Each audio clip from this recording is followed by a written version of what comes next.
Paper leak पर 10 साल की कैद, 1 करोड़ तक जुर्माना।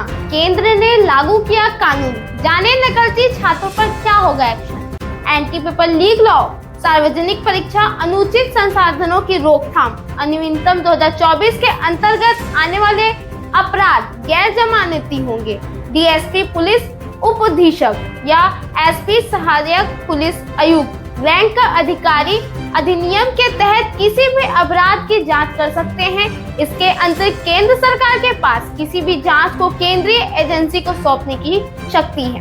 केंद्र सरकार ने नीट और यूजीसी नेट परीक्षाओं के कथित अनियमितता को लेकर खड़े हुए विवाद के बीच भविष्य में पेपर लीक की घटनाओं को रोकने के लिए बड़ा कदम उठाया है। सरकार ने शुक्रवार को सार्वजनिक परीक्षा अनुचित संसाधनों की रोकथाम अधिनियम 2024 को अनुसूचित किया गया है, जिसका उद्देश्य देश भर में आयोजित होने वाले प्रतियोगिताओं और सामान्य प्रवेश परीक्षाओं में फर्जीवाड़े को रोकने के लिए है। इस साल फरवरी में संसद में यह कानून पारित हुआ था, जो 21 जून 2024 में प्रभाव में आ गया है। इस कानून के तहत सार्वजनिक परीक्षाओं में होने वाली धोखाधड़ी, नकल पर अंकुश लगाने के लिए न्यूनतम 3 से 5 साल की केंद्र की सजा का प्रस्ताव है और पेपर लीक गिरोहों में शामिल लोगों को 5 से 10 साल की कैद और न्यूनतम 1 करोड़ रुपए का जुर्माने का प्रावधान है। यदि कोई व्यक्ति या व्यक्तियों का समूह कोई संगठित अपराध करते हैं जिसमें परीक्षा आयोजित करने वाले संस्था, सेवा प्रदाता या कोई अन्य संस्था शामिल है, तो उन्हें कम से कम 5 साल की कैद की सजा दी जाएगी, जिससे 10 साल तक बढ़ाया जा सकता है। कानून में संपत्ति कुर्क करने का भी प्रावधान। कानून कहता है कि जुर्माना 1 करोड़ रुपए से कम नहीं होगा।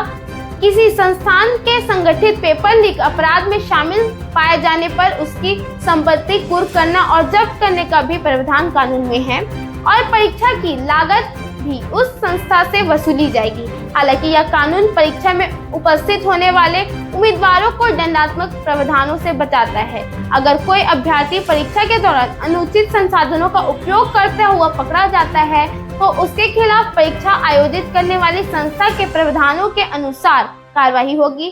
कानूनी अनुचित संसाधनों को पेपर या असर की लीक करना, अधिनियम संचार के माध्यम से परीक्षा के दौरान उम्मीदवारों की सहायता करना, कंप्यूटर नेटवर्क या अन्य उपकरणों के साथ छेड़छाड़ करना, प्रॉक्सी उम्मीदवार बैठाना, किसी और को किसी और की जगह में बैठाना, फर्जी परीक्षा आयोजित कराना, परीक्षा सूची या रैंक को लेकर नकली दस्तावेज जारी करना और प्रतियोगिताओं दस्तावेजों के साथ छेड़छाड़ करने के रूप में परिभाषित करता है। इस कानून के अंतर्गत आई ये सभी परीक्षाएं सार्वजनिक परीक्षा होगी। अधिनियम 2024 के अंतर्गत आने वाले अपराध गैर जमानती होंगे। डीएसपी या एसएसपी रैंक का अधिकार अधिनियम के तहत किसी भी अपराध की जांच कर सकता है।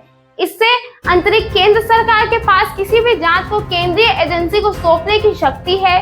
संघ लोक सेवा आयोग, यूपीएससी, कर्मचारी चयन आयोग, एसएससी, रेलवे, रैंकिंग भर्ती परीक्षाओं और अंतर्राष्ट्रीय परीक्षाओं एजेंसी एनटीए द्वारा आयोजित सभी कंप्यूटर आधारित परीक्षाएं इस अधिनियम के अंतर्गत आती है। तो इस खबर पे आपकी क्या सोच है? इस नई पहल पर हमें जरूर बताएं कमेंट करके, और वीडियो को ज्यादा से ज्यादा लाइक करें, शेयर करें। धन्यवाद।